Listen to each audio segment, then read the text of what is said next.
Сегодня наша туристическая поездка приурочена 250-летию нашей республики. Должна отметить, что наша Ингушетия очень уникальна. Здесь столько башенных комплексов. Можно много интересных исторических фактов услышать, что мы сегодня услышали. Я очень впечатлена, и даже живя здесь, в Ингушетии, я не знала, что у нас столько интересного.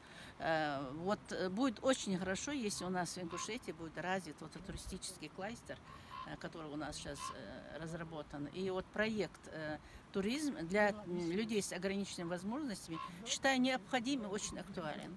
Потому что мы все время находимся дома, в четырех стенах, и люди не всегда имеют такую возможность побывать в таких красивых местах нашей Ингушетии. Это очень впечатляет и радует, что все отлично, ребята.